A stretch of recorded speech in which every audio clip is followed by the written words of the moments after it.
overwhelming majority of his life, it was just an act. Donald Trump's domineering, tough guy routine. It was a shtick he perpetrated to synthetically inflate his reputation as a strong-armed businessman. Then the Republican Party cast him as its idol, and the fantasy turned into reality.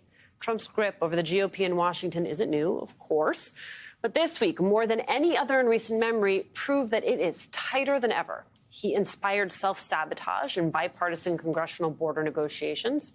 He effectively got the RNC chair to resign because he wanted changes there. And his picks for vice president are now practically tripping over themselves, cosplaying what they would have done for Trump on January 6th. That evolution is the subject of a new piece in The Atlantic. Former Trump advisor Sam Nunberg told McKay Coppins in the business world and in the entertainment world, he didn't think Trump was able to intimidate people as much as he does now. Quote, I just remembered that there'd be a lot of stuff that didn't go his way, but he has all these senators in the fetal position. They do whatever he wants. Joining our conversation, staff writer for The Atlantic, McKay Coppins, whose byline is on that piece. David is back with us as well. McKay, let me make sure I'm getting this right. Donald Trump sort of always wanted to have this influence in the business world. He created this whole persona. It did not have the same impact there that it has had in the political world. My question is why? What happened? What changed?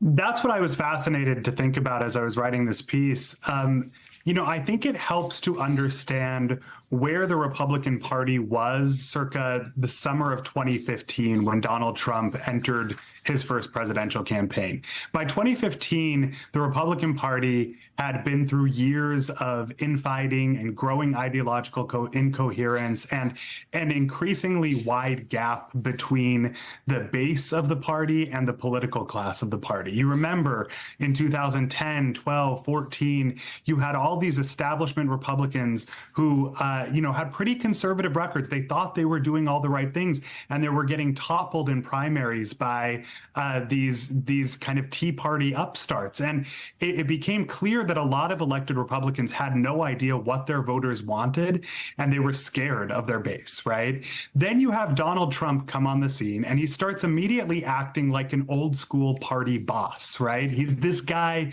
who is telling people what to do. He's saying, if you cross me, I'll end your career. But if you're nice to me, I'll keep you in the party in the good graces. And I think for a lot of Republicans in Congress and elected Republicans across the country, it was kind of almost felt like a relief, right? They suddenly saw that the formula for re-election was really simple. Do whatever Donald Trump says. It doesn't matter if his orders are incoherent. It doesn't matter if they're reckless, if they're self-sabotaging. As long as I look like I am obeying Donald Trump, the voters won't punish me. I'll be able to keep winning primaries. And I think that's why you continue to see events play out like you saw this week. Well, and David, what's amazing to me is the fact that they don't seem to have caught on to this yet. So on Trump's options for vice president, you started the week with J.D. Vance, how he would have gone about January 6th differently than Mike Pence. And now you have Elise Stefanik. Take a listen. I would not have done what Mike Pence did. I don't think that was the right approach. I specifically stand by what I said on the House floor, and I stand by my statement, which was there was unconstitutional overreach. There was unconstitutional overreach in states like Pennsylvania, and I think it's very important that we continue to stand up for the Constitution and have legal and secure elections, which we did not have in 2020. And the tens of millions of Americans agree with me. David, I'm old enough to remember on January 6th when Elise Stefanik condemned what happened. She now seems to be locked in some type of reality contest for America's next top vice presidential pick. It's just so sad because there are people who are listening to her and there are people who are believing her whitewashing of history. Yeah, Alicia, an absurd and disgusting sellout moment from Elise Stefanik, and one that should offend traditional patriotism and offend the constitutional convictions of most Americans. And the worst part is she knows it. She knows it. I am most taken by Elise's evolution on this in the grandeur with which she has done it. You know, it used to be when Donald Trump came in and kind of crushed the traditional orthodoxy of the party, rebuilt it in his image, demanded loyalty. You had all the Republicans fall in line, and then the outlier was Lindsey Graham, the person who very publicly did a faceplant, kind of made a fool of himself, humiliated himself to stick himself right up to Donald Trump. Elise has shot way past Lindsey Graham, has reset the entire barometer for what it means to completely abandon your convictions and show your loyalty to Donald Trump for your own personal political interests. It is a tough moment to watch Elise Stefanik do that, but she did it and she owns it. I think that the broader question that I wrestle with, Alicia, is we are now 8 to 9 years into the rise of Donald Trump and his taking control of the party. If you are a never Trumper today in the Republican Party, why are you staying? Who are you fooling? Yourself or the American people? Because there is not an internal tension any longer between Donald Trump and Republicanism. Donald Trump is Republicanism. Republicanism is Donald Trump. If you are a never Trumper in the Republican Party, it is time to leave. What are you waiting for? There is a detail in your reporting, McKay, that almost to me shows how maybe somehow this could have all been different. We quoted former Trump advisor Sam Nunberg earlier on the topic of pre-politics Donald Trump. Here's some more. I loved this exchange. He pointed to, Trump's salary negotiations with NBC during Trump's apprentice years. Jeff Zucker, who ran the network at the time, has said that Trump once came to him demanding a raise. At the time, Trump was making $40,000 an episode, but he wanted to make as much as the entire cast of Friends combined, $6 million an episode. Zucker countered with $60,000.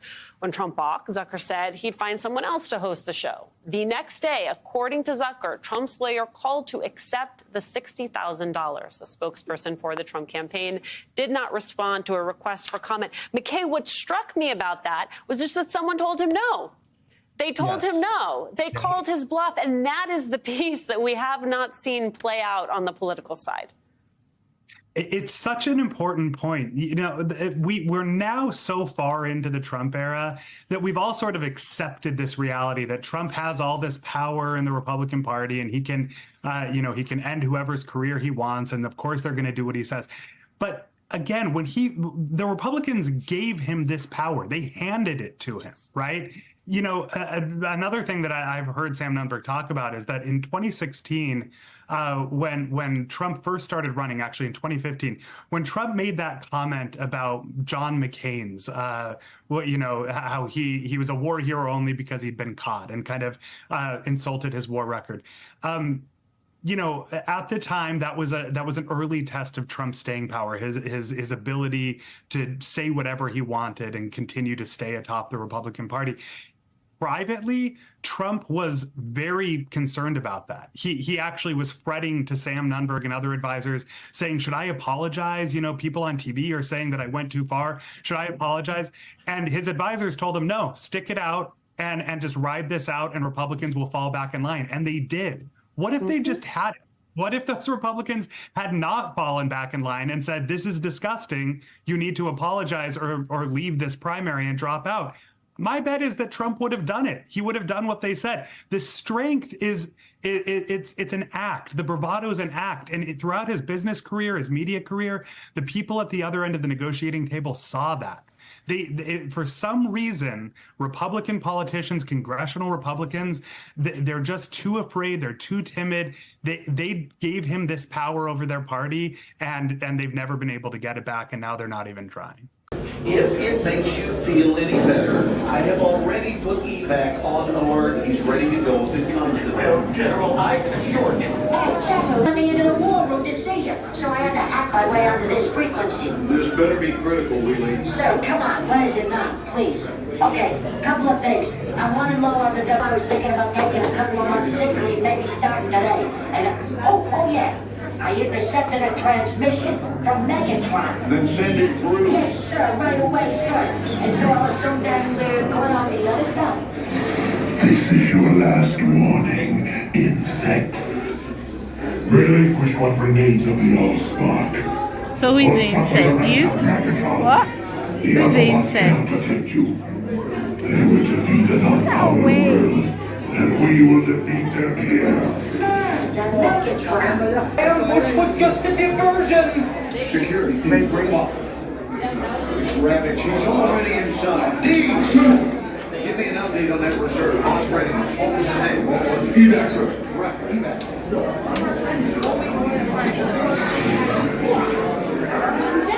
She's right in front.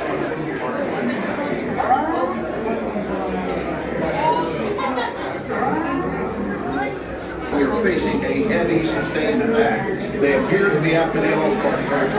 General! General!